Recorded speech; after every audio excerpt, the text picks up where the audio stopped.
بالله من الشيطان الرجيم بسم الله الرحمن الرحيم القاري دوست محمد یوټیوب چینل نا تاسو ته بیا مخاطب یم د رمضان المبارک میاش ډیره برکتی میاش ده په دې میاش کې رب العالمین د لوح محفوظ نا قرآن پاک لګ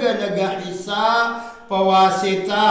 د حضرت جبریل علیہ الصلوۃ والسلام باندې پاقای دو جهان باندې نزول شوی دی هغه د رمضان المبارک میاشت ده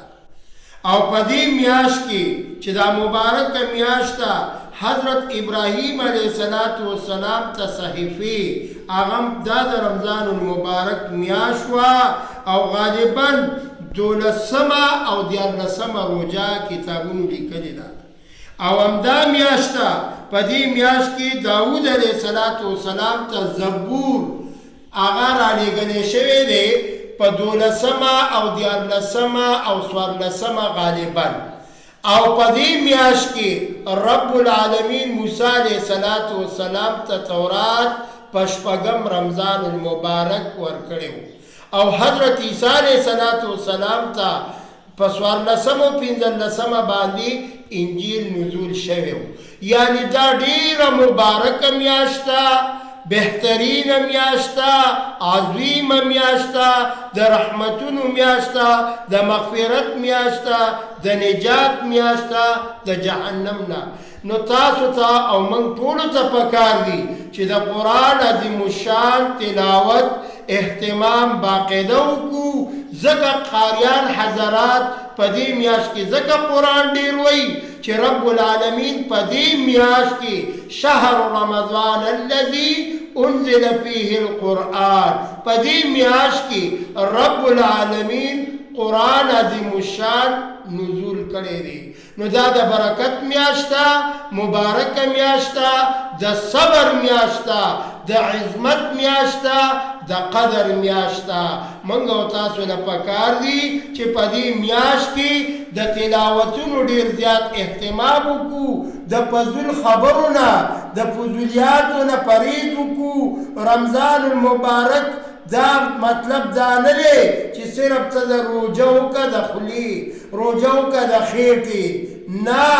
د رمضان المبارک مقصد دا دی چې د سترګو حفاظت هغه مو که د دې به روژه وي د لاسو به روژه وي د خپو به روژه وي د غوږونو به روژه وي د ژبې به روژه وي نو رب العالمین به بیا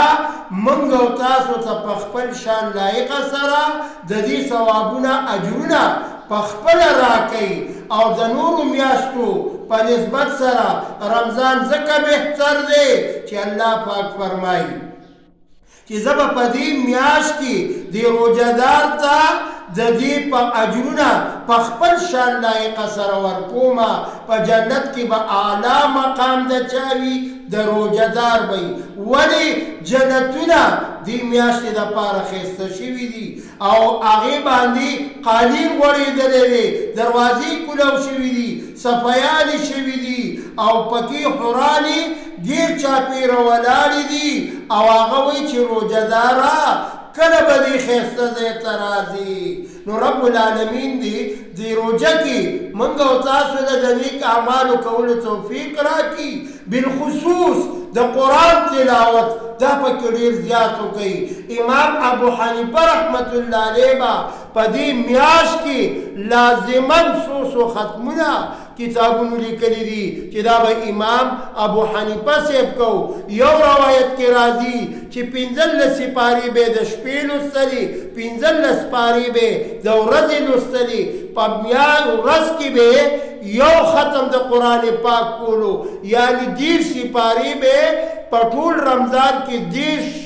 کرتا د قرآن پاک ختم کولو نو رب العالمین دی پی منگ و تاسولا دا عمل کولو توفیق راکی دا میاش کرے دیر پا نصیب ملاویگی ډیر دوستان به په دې میاشت کې نه منګه به د هغې نه محرومه شوي یو هغې به د دې دنیا نه دار فنا نه دار بقا ته تشریف وړی داسې به زه م یو ځلې په رمضان کې نه یم تاسو به هم پکې ډېر خلک نه یئ نو پکار دادا چې د دې میاشتې عزت او عظمت وساتو. و آخر الدعوانا ان الحمد لله رب